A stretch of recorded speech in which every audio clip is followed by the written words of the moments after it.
Welcome to Season 1 of Concrete Conversations, the Concrete Industry Board of New York City's podcast, where we uncover the many unheard stories about how we've built and continue to build in the most complex and challenging city in the U.S. I'm Max Driscoll, Head of Sustainability for AECOM Tishman, one of New York's top builders. And I'm just as excited as you to have a front seat to this peek behind the curtain. As Head of Structural Engineering for AECOM Tishman, Allan Paull has had a front row seat for construction of some of New York City's most iconic buildings. Tower 1 at the World Trade Center, otherwise known to many New Yorkers as the Freedom Tower. Tower 7 at the World Trade Center, important that it was the first building built back after the 9/11 attack, signaling our city's resilience. More recently, One Vanderbilt, the gleaming 93-story super tall, directly adjacent to Grand Central. And even more recently, fresh out of the oven, One Vanderbilt's neighbor to the north, the JP Morgan Chase headquarters at 270 Park. Along with that, currently working at JFK with the JFK redevelopment for Terminal 1 and Terminal 6. The list of amazing projects just keeps going on and on. Allan was recently awarded the Roger H. Corbetta Award from the Concrete Industry Board of New York City for a lifetime of achievements. And if you want to understand how we're able to build an enormous skyscraper over one of the most active railways in North America, all while operating within a straitjacket required to keep the busy streets of New York City humming along, then Allan's your guy. So let's get into it. Welcome, Allan. Thank you. Thank you. Happy to be here. So let's start at the beginning. Can you share a little bit about your journey as a young engineer and how you got to where you are as head of structural at Tishman? Yep. So it's really a pretty simple story. I'm a product of probably genetics. My grandfather worked on the Essex House when it was originally built in the 1920s. I mean, my grandfather worked on the Essex House. My father was an engineer too. I knew from a very young age I was going to be an engineer. Yeah, that's awesome. What are some of the more memorable projects that you worked on over your long career? I've worked on a lot of really interesting projects, but probably the one that sticks out the most is the World Trade Center, because the first high-rise that I worked on was the original building of 7 World Trade back in the mid-1980s, and then rebuilding 7 World Trade. I think the amazing thing about that is that we were back into the ground something like 6-8 months after the 9/11 event, and we had the building back up in the air in 18 months, which goes to show how a cooperation on all fronts, and everybody was cooperating, the unions, the contractors, the Port Authority, the designers, Silverstein, and I think was an amazing job that we got that built this fast. And also participating in the reconstruction of the whole World Trade Center complex, the design, evolution of One World Trade, and how that really took hold. There was a number of different designs proposed. I believe that where we ended up and what was built was a great addition to the skyline, and I think it also was great in that it connected the old World Trade Center to the new World Trade Center. That clearly was a highlight. I do remember that 7 World Trade, even though it's not the tallest building on the World Trade Center site, it was being the first one back was really, really important to the city. And just the fact that you guys got going so quickly after the attacks was pretty phenomenal. Right. And there was a lot of innovation in that building in thinking back about it. That one had a concrete core. So New York City's tough because it's hard to share cranes between the concrete workers and the steel workers. And we have different dynamics. It's very hard to work shift work in the city.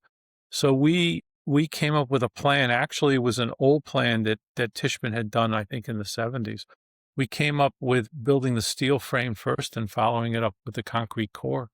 And it worked really, really well, and it compressed the schedule, and it's nice to see that a lot of buildings are built that way. And then the other thing that was very interesting there is, and I can't tell you why Silverstein did it, but we certainly, leaned into it, is we had very high strength concrete, which up until that time we were basically using 6,000 pound concrete. I believe there we used 14,000 PSI concrete. Silverstein wanted to be environmentally friendly. There was a big push to bring in either fly ash or blast furnace slag. A lot of resistance from a lot of different parties, because at that time the building code had minimum cement contents, which it doesn't have now. Now it's more performance based. And we were able to run some tests and show that we could achieve the concrete strength with about 45%. That looked like it was a sweet spot, 45% blast furnace slag. And that was in the 80s. And I mean, in the 2000s, not the 80s, in the 2000s. And it worked very well. We had a lot of naysayers. We couldn't finish it. It wouldn't cure. None of it was right. And it went in just fine. It finished just fine. It was a little bit darker because of the fly. And the industry changed very quickly after that to reducing the Portland cement content in concrete. I was happy to be a part of that change because it changed how the industry functioned. So Seven World Trade was probably the first project that opened the door to low carbon concrete as we sort of think about it today, right? With SCM replacements, fly ash, slag, et cetera. What do you think some of the drivers, or what was the driver for that? And I mean, it's pretty amazing that you guys were able to overcome all the naysayers and get to a level that even now we would consider a high replacement, that like 30-40% replacement. I wish I could tell you exactly why, because it was just a mandate from Silverstein. Silverstein was like, we want to do this. And they were willing to invest the time. We invested in a research program with one of the testing labs here.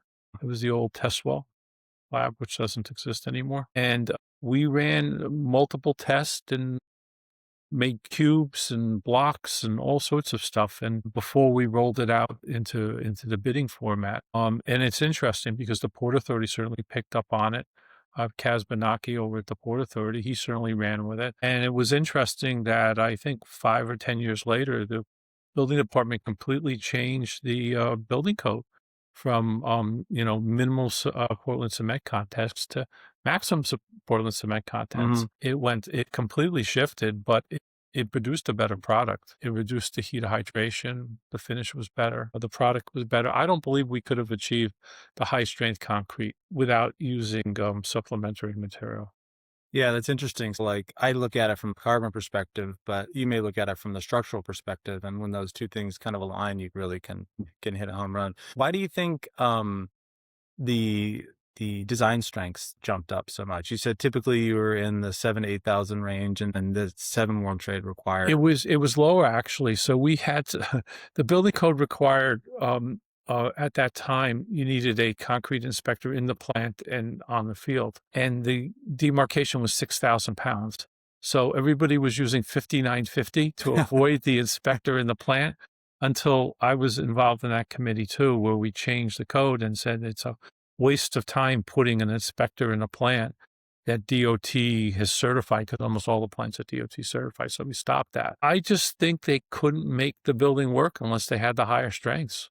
Because up until that point, you look at buildings before that, we just used a lot of brace frames. But then again, the buildings got bigger. Because a brace frame, you can go about 500, 600 feet. Above that, it really gets pretty inefficient. At that time, it's interesting in the city. At that time, we built a lot of 40-story buildings. And why 40-story buildings? Because that's what a Manitowoc, a crawler could reach. And we didn't put up tower cranes. The floor-to-floor heights were 9 feet. We would try even to collapse them even more. I think we did one that was 8'10" on residential jobs, so that the crawlers could get more floors in and they could reach it with a crawler. Over time, the floor-to-floor heights have increased. I mean, we're probably like 12 feet on a residential job, and we're like 15 feet on a commercial job. Before, we used to be 12. I think the original Seven World was 12'6" floor to floor. And that just isn't acceptable anymore. Now we're 15, 16 feet. So I think all that kind of combined into increasing the height of the building. With the height of the building increasing, I think the strength of the concrete had it. Because if it has to do with the thickness of the walls get too thick. And then we were fooling around with the modulus of elasticity. We needed to increase the modulus, which you really couldn't do with the lower strengths for the movement of the buildings. I think it all kind of tied together as the world evolved into higher, thinner buildings. It's interesting how, if somebody were to visit New York and go to the World Trade Center site, they wouldn't think of Seven as the most innovative breakthrough project on that site. And it sounds like it really was. That was a pretty amazing story about innovations, or innovated in your projects.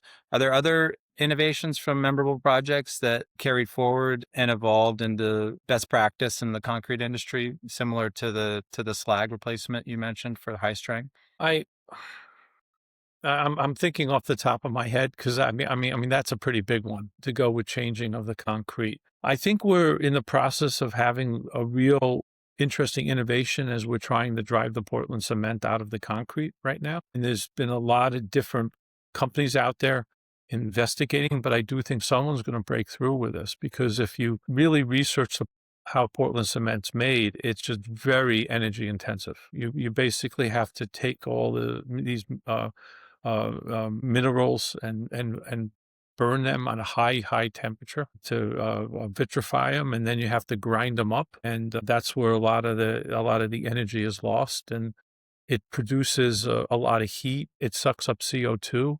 So you're using the CO2 to make the cement and using the CO2 to cure the cement. It just seems to be, pretty in a process that as an engineer, you want to be efficient. It's not a very efficient process. And it's the same process we've been using for 200 years. And you can almost argue this same process we've been using for thousands of years because really it's very similar to what the Romans did, right, on it.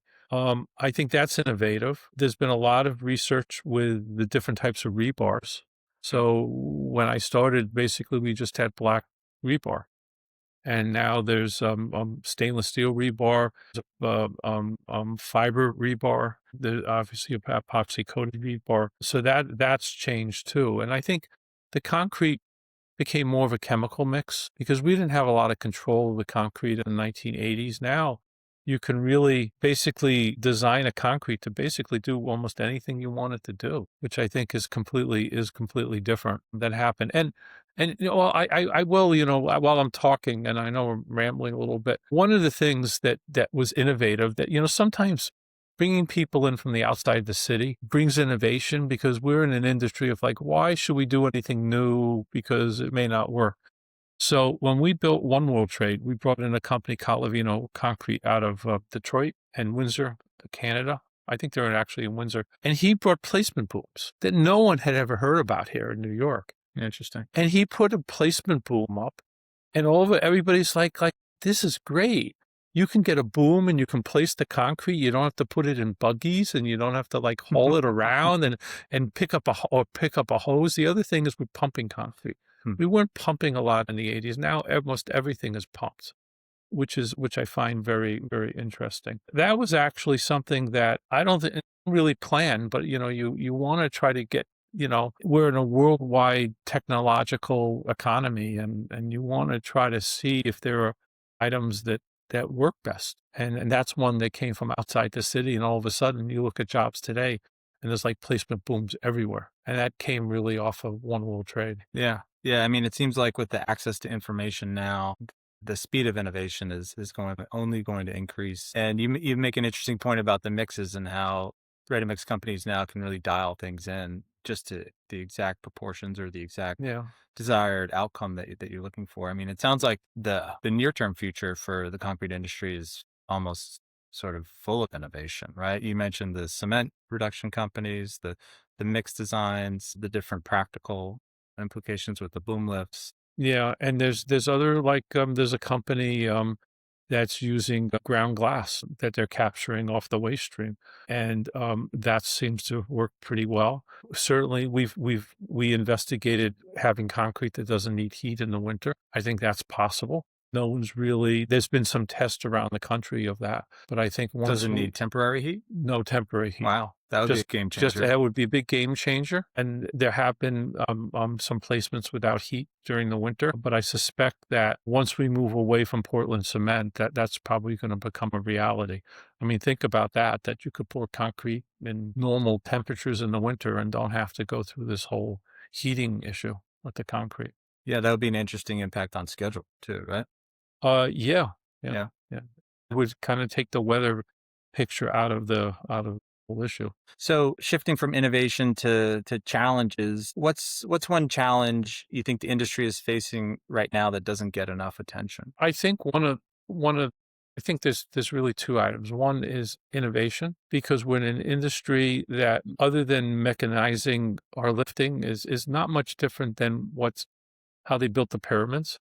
And I think we shouldn't be afraid to innovate if it makes sense. I mean, I see in my position a lot of people proposing a lot of different things. Quite honestly, most of what they propose isn't going to work. 20% is.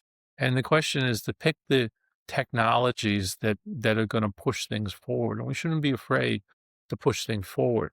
And then the second problem is people. We need smart, innovative people entering the industry. And there are some, but I'm not sure there's enough to populate all the projects that are going to come up. I mean, I'm surprised at the strength of the economy without going too political. I'm surprised in the strength of the economy. And I think there's going to be a lot of construction going on, which means we need a lot of talent. Everything from the development side to the design side to the materials side, the manufacturing, all these things, someone's manufacturing all the things we're using, transportation and placement and man of the jobs. I think that we need to find a better pathway to get people into the construction industry. Yeah, that's interesting. So people in the pipeline is, you think, a bottleneck to maybe some of the projects in New York City's construction pipeline. Yes. How do you think we get sort of younger folks into that construction industry? Like, what do you think some of the solutions might be to I that? think that if you look at the construction industry, especially when I started, people got into the industry because their fathers and their grandfathers were in the industry. And a lot of the construction workers were related. It was a closed industry in New York City when I started. It's not, it opened up, and that was a good thing on it. But I think people, they look at a trade where the working conditions are cold and dirty or hot, and they kind of look down on it, and they shouldn't, because those positions, you can make a good middle-class living being in construction. As an engineer, you're adding value. And, I would like to see, the best and brightest go into actually doing things that progress society. And I don't want to get in trouble here, but we have people who go into other fields, and we need those people, like in finance or legal, whatever. But they're not pushing the ball forward. And we need people who push the ball forward as a society. I hate to say it, a lawyer or a finance person is not physically building a building. They're not building a bridge. They're not building a road. You need those people. And I think we have to encourage people in high school to enter the tech fields or the skilled labor fields, and because they can do quite well, and they can, they probably don't have to worry about, I'm going to be phased out. AI can't replace a bricklayer laying brick or pouring concrete, or, AI can help an engineer, but ultimately engineers have to decide how you build things. I mean, we've been using AI to help automate some of the engineering, but someone has to put the inputs in. Someone has to understand the output. Someone has to be there when something doesn't fit. It goes back to that phrase, garbage in, garbage out. That's right. You need a hand on the wheel of an engineer guiding that process. Right. And I see AI being another tool for engineers, not replacing engineers on it. But yeah, I'd like to see more people go into that. I think it would help, and I think the industry can absorb that. It's a great career, and at the end of the day, you can look back and say, I helped build that. I did that. Yeah, when I take the train in with the kids, I like coming into the Skyline and pointing out to the JP Morgan Chase skyscraper and be like, hey guys, see that? We played a role in making that thing happen. Yeah. It's a nice feeling. And I like your point about AI won't replace construction jobs, or, a mason or a bricklayer, a concrete company. Yeah. On the, bringing new people into the pipeline of a concrete business. I think there's an interesting bottleneck, like you said, that's going to drive up wages, right? I mean, I'm hearing stories, and maybe these are anecdotal, and it's not in the concrete business, but electricians, who are in short supply building out data centers are getting, $200,000-$300,000 offers because, the labor supply is so short, and that demand is so high. But I'm, hopeful that maybe that can trickle down into the concrete business and encourage more people not to go into finance, to go into concrete. They'll be a lot more satisfied with their career. I agree. Actually, at the end of the day, that I built something or I contributed to building something. Yeah. So what are some lessons from a project that maybe didn't go as planned and that you've learned along the way, and maybe how did that shape your approach today? Okay, so there are projects that are successful and there's projects that aren't so successful. So what do the successful projects have that the non-successful projects have? It's teamwork. Our best jobs have been where everybody is aligned, that from the owner to the designers to the managers of the architects and engineers, the engineers, the architects, us, the contractors, we're all aligned. And yes, we're in a competitive industry and money matters. I mean, I've had clients like, oh, money doesn't matter. Money is the fuel of the whole industry. And don't let anybody tell you anything different, because when they're telling you that different, they're not the ones that are going to take are taking less money. But where we have true teamwork, the jobs go really good. Vanderbilt is probably one of the best examples of that, because so green, there was a gentleman over there, Harry Olson. He just drove everything forward, and driving everything forward, they got their building through COVID. They got it early. It was a very successful job for everybody on the job. 7 World Trade was another job. When we put that building up, we put it up very, very quickly. There was a concrete strike during that job. I got a call from Tommy Gesualdi, who was the president of Local 282, and he said, there's a concrete strike. We're not delivering concrete, but we're going to deliver for you. You should see the calls I got internally from the other jobs. Like, why can't I get concrete? When you have that spirit, everything works better. Unfortunately, there's another segment where it's like, I don't trust anybody. I think everybody is trying to do me out of money, and the jobs become worse. The only result, the result is you don't get your job. And the chief enemy of a job monetarily is time. It's not the price you pay the contractor. It's not the price you pay the designer. It's being in construction longer than you need to, because you're burning general conditions, you're burning interest costs, you're burning the ability to make money. Because remember, we're building a product for somebody, whether it's a private company, they need that product to make money. The construction is not what they're trying to do. They're trying to get that product to market. And even if it's a nonprofit, like I was fortunate enough to be the executive in charge of the ferry terminal, Staten Island ferry terminal, Whitehall terminal and they were serving something like 40 or 50,000 people a week. So it wasn't money, is they needed to keep serving those people. So the longer you're in construction, the more problems that they have. And I think sometimes our clients lose sight of that if you want to save money, you need to build fast. And you need to have good plans, because I see that too. That I see that they get the cheapest designers, they don't get fully, they somehow think they're going to get a full design by not paying the right amount of money. And the result is they don't get good designs. It puts more pressure on us to resolve those things. And it costs them more money. In the long term. In the long term. Yeah. And you can see it. Some jobs move really, really well, and others just don't. And then the people on the job, when you go on the job, you want to go to a job where you feel happy and that you're actually progressing. And that's everybody. You can feel it on a job. When you go on a job and it's right, the field staff, the supervisor staff, the unions, everybody's working towards a goal. And where everybody's fighting, you can sense that on the job. And it's affecting the production. It's affecting the workers. It's affecting, do they come to work every day? All sorts of things. So I think that those are kind of the things I've learned. Also, spending more money on design saves you money. And I can't tell you how many times I've had discussions of like, oh, we don't need to really design that. And then that kind of leads into modeling. We've been doing, I know we're talking about concrete, but we've been doing connected steel models, which have saved time and money. And we can do the same thing with concrete and rebar and all the trades. We should be modeling everything. And quite bluntly, the Revit that the architects are using isn't precise enough. We need a production program, something like a Tekla, SDS2. There are other programs out there that we model. And my hope is someday You won't see any paper drawings. You won't see 2D drawings. We will build and buy off of 3D models. Interesting. So now, but currently we're only really using the structural steel trade in those precise models, not so much the concrete. We've done it with the concrete on rebar. Yeah. And we've done it a little bit with like complex shapes, but I would argue you should do it on everything.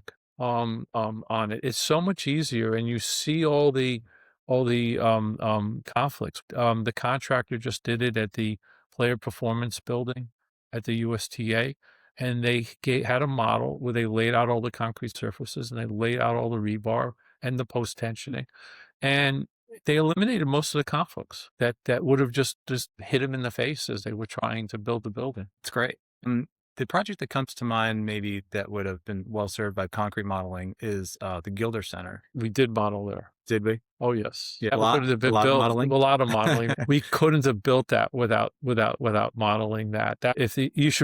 People should really go up there. It's going to look amazing. It's a structural shotcrete wall with concrete slabs.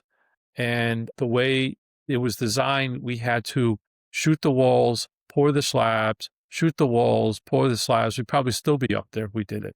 So what we did with it was kind of my idea, but with a lot of cooperation, a lot of effort in the field, is we put up a whole bunch of temporary shores and we let the concrete just go straight up, which one went very, very fast. That also gave places for the shotcrete, because the shotcrete you have to attach backing and anchors and stuff, and that made it easier for the shotcrete to go up.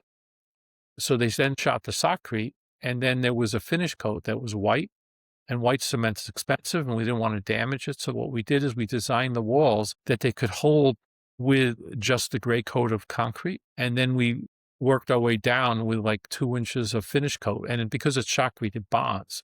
So as we worked down, we dropped the scaffold and everything, and that's how we were able to do it. There's actually shotcrete bridges there, which were really, really neat. They're structural shotcrete bridges. There's no steel in them other than the shotcrete and the rebar. And the way we did it is we put temporary steel beams over the slabs because the slabs were there. We then hung all the rebar framing and all the backing. And off that, we had actually some steel framing for the deck that was on the bridges. And then the shotcrete company, which was Coastal, Wisconsin, shot the bridges. And once the bridges were shot, we then removed the beams on the top, and we were able to do all the mechanical and put the deck on. And they're shotcrete bridges. There's nothing, there's no fake steel or anything in it. It's just amazing, and the shapes are really very interesting in there. It's really worth seeing. Yeah. So for those of you looking for a little day trip, head up to the Museum of Natural History in Manhattan and go to check out the Gilder Center. It's a really spectacular project. And that kind of leads me into the next question around risk, and the ability to kind of try something new, or the willingness to try something new. And it sounds like there was some of that at the Gilder Center. Can you provide an example of where maybe you took a risk on a project and it either helped the business on that current project, or maybe something in the future on the next project, or somewhere down the road? Well, as I said before, you can't be afraid to innovate, and where the opportunity makes sense, you should do that. It needs to be studied. We don't have a second chance on jobs. There's no second try.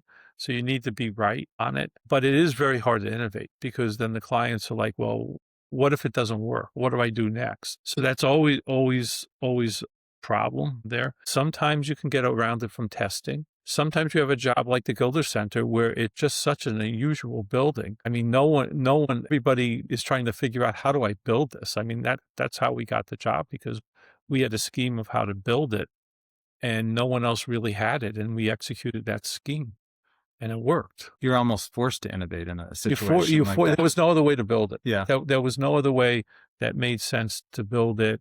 And of course, there's schedule pressures and time and cost pressures, and that was the way we were able to do it. It's always an issue, and it's just not concrete. It's everything.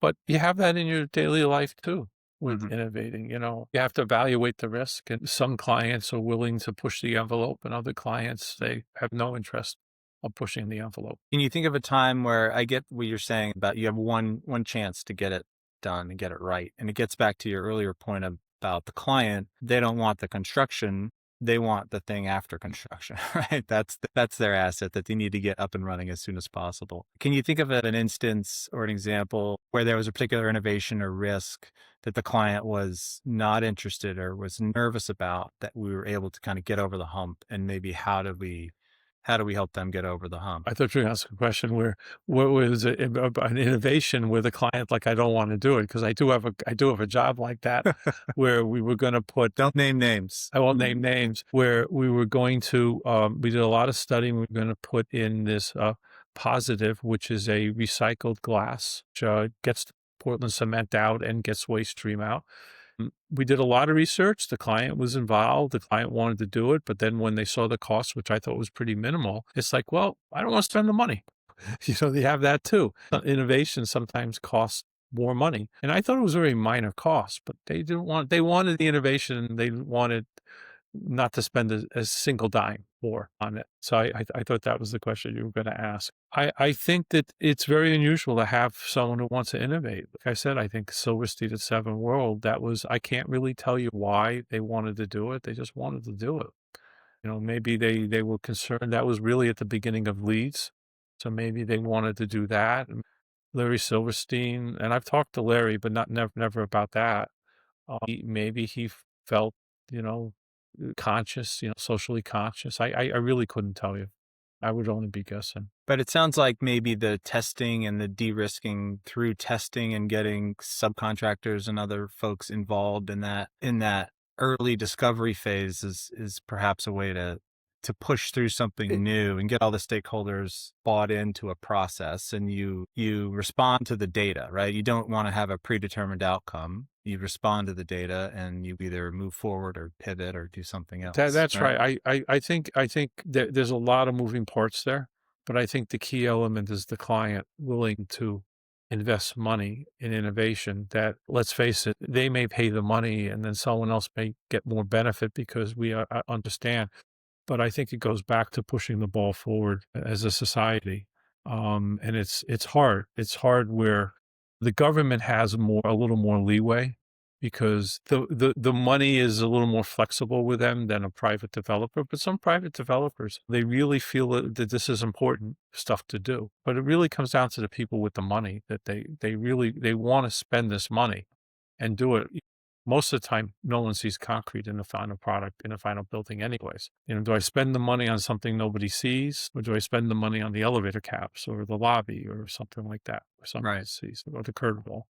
And I'm sure the sales brokers have an influence on client decisions in terms of what they can sell and what they can sell for a premium. And you make a good point about concrete not being like a splashy sort of high dollar, high premium component. It's very rare that the structure is what they can sell. Most of the time, the structure is covered up. Every so often it's exposed, but most of the time it's just covered up and they can't, it's hard for them to market that. Yeah. Interesting. So when you think about the future of our industry and the concrete industry in general, what excites you the most? Do you see like smooth sailing? You mentioned a potential bottleneck on labor with the projects in the pipeline. So would you call it smooth sailing or stormy seas? No, well, I think innovation doesn't happen in a straight line. I think it's choppy. I see this going to be more innovation driven really by cost efficiency. I see the elimination of Portland cement, possibly 3D printing, possibly somehow reinforcing the concrete. One of the great desires is concrete's really good in compression and not so good in tension. Can we produce a concrete that's good in both? It would be really innovative to do that. I see material changes and how we use the material in the future. I think if you come back 100 years from now, you won't see the concrete industry the way it is now. All right, Allan, are you ready for a lightning round? Possibly. Okay. What's one misconception of the concrete industry that you'd like to set the record straight on? That it's old and tired. It's not. It's new and innovative. Good. All right, what's the best piece of advice for someone in the construction business at the beginning of their career, maybe at the middle of their career, and then toward the end? Well, I think I'm a little biased because I just read something about that Steve Jobs wrote. I was looking at something this morning.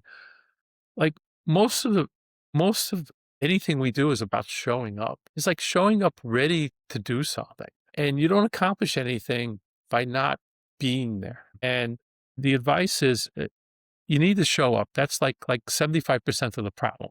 Show up at work every day, be ready to work, and try to work productively. The second thing is you get out of your career what you put in. And I've said this to people I've hired, is that don't sit there 20 years later and say, why didn't I move up in the food chain when you weren't willing to put the hours in, you weren't willing to innovate, you weren't willing to lean into the work. Because the people who put the hours in, they lean into the work. I always felt, when I was younger, I worked a lot of hours. So I was working essentially 6 days in a 5-day period. I got ahead of people because I was more prepared. I wasn't just working 35, 40 hours. I'm working like 60 hours. And you can do more. Just think about every week that you're working an extra day during that. I'm not talking about Saturday, but just during the weekday. But you get in what you put out. So if you don't put in, you're generally not going to put out. And then the other thing is the lean into the gaps. If there's a gap, don't be afraid to jump into the gap and take ownership of that gap. And don't sit there and say, well, I know there's a problem and I'm just going to wait for someone else. Go attack it. Go do it. Because that that's a way of learning.